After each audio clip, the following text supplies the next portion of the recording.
13 people have been arrested for flouting COVID-19 guidelines at a protest in front of the Indian High Commission in London. At least 4,000 people gathered. Many of them were seen carrying Khalistani flags. Under the COVID-19 pandemic guidelines, an assembly of only 30 protesters has been permitted. Around 700 vehicles participated in a rally, even though permission was sought for only 40.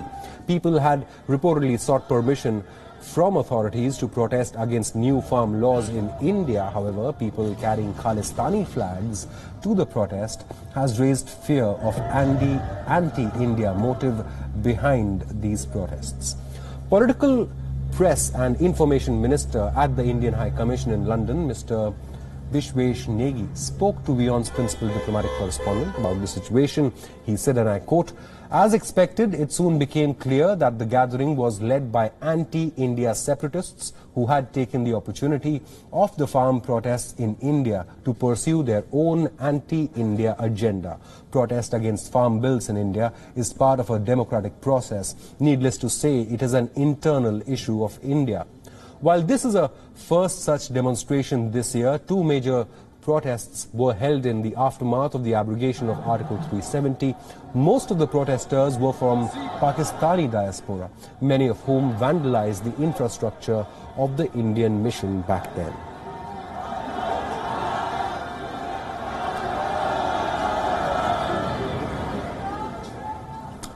Joining us on this broadcast is Ruchi Ghanshyam, former Indian High Commissioner to the UK. Ma'am, thank you so much for joining us and giving us your time.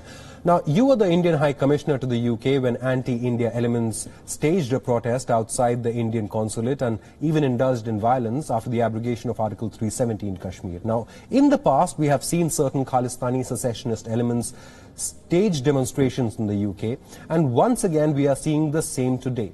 Has the United Kingdom allowed itself to become the breeding ground of such extremist groups? Should the UK use greater authority in dealing with such elements who stand banned by partner nations such as India?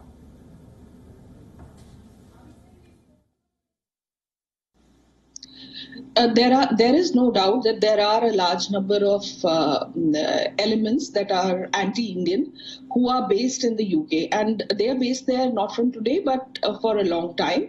And they continue to pursue these activities. We have on our side tried to convey to the government of UK our concerns, and I think there is increasingly greater understanding and awareness about the nefarious activities that are going on in the name of these groups. Yes, I think there should be greater action. And I have no doubt that we will continue to make the efforts to convince the authorities in UK of the need for greater action against elements of this kind in UK. Now, certain UK MPs have written to the Foreign Secretary seeking an intervention on behalf of the farmers. Do you expect the UK government to intervene? Does the United Kingdom have any locus standi to even comment on an issue that is strictly India's internal matter?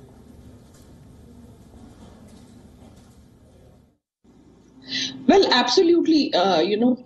This is an internal matter of India, and this is a matter between the people of India and the government of India. There are civil society, the media, lot of people, authorities, institutions that are engaged in this, process and the dialogue. So really, there is no locus standi for any third party, for any third government outside, or even people living outside who are not even citizens of India, to be making, any kind of demands for laws in India. That's a prerogative of the government of India, the Parliament of India, the people of India. Foreigners do not have a say in that matter at all. As for the 36 members of Parliament who are supposed to have sent a letter, now, I was somewhat surprised to see that some of them, not a lot of them, but there are some Pakistani origin members of parliament included in that group. Now, how does any member of parliament who originates in Pakistan, who has no link with India, how is he concerned or she concerned about things that are happening, in India between the farmers and between the authorities or the government? Also, I'm not very sure if everybody's consent had been taken beforehand, whether, all of them figure there. I mean, I'm not aware of those details. I also noticed that a number of Indian origin MPs are not even there in that list. So I think people, sometimes members of parliament in UK, they write these letters, take up these issues, which some may or may not be a motivated attempt, but they do take up in the past. They write to the Foreign Secretary. Even the High Commissioner will sometimes receive letters from individual MPs, because this is often it is in response to requests or letters that they may receive from their constituents. In this case, I am a little bit skeptical because of the nature of the group of people who have signed, because there are not all Indian origin MPs. There are also Pakistani origin MPs included in that. So I would take it in that, it's the same way you would see that in the protest, it was the radical elements, the Khalistanis, who tried to take over and the hijack actually the entire show and make it an instrument for pursuing their own agenda. You seem to have answered my next question. I wanted to ask you whether you believe there is a foreign hand or a Pakistani hand behind these protests, and you mentioned certain Pakistani origin MPs who have written this letter. The list also includes Labour MP Debbie Abraham. She was part of the UK parliamentary group that was paid rupees 30 lakh by Pakistan to visit POK and raise the Kashmir issue. So I think you've answered that question. So let's just focus on these anti-India elements who seem to have hijacked the protest, like you mentioned. People have a right to stage peaceful protests, but do you believe the farmer agenda has now been completely and deliberately hijacked by anti-India secessionist elements in the UK? By the so-called Khalistani elements, using the farmer protest to fuel their own agenda?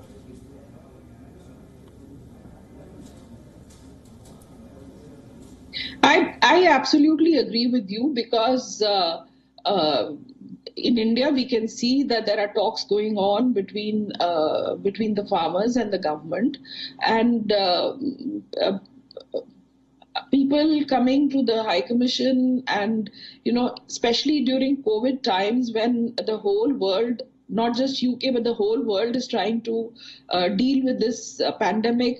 They sought permission. I'm told, I think it was a report that in the media, that there was permission for a very small number, 30 people or 40 cars or some such thing, and there was a huge crowd, no social distancing being followed.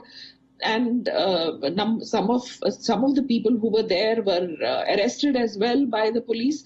So it is clearly it's about the agenda that they are trying to pursue. Certain elements, negative elements, are trying to pursue. It's not about goodwill for anybody in India. Ruchi Ghanshyam, former Indian High Commissioner to the UK, thank you so much for joining us and giving us your insight on these protests that we are seeing outside the Indian High Commission in the UK.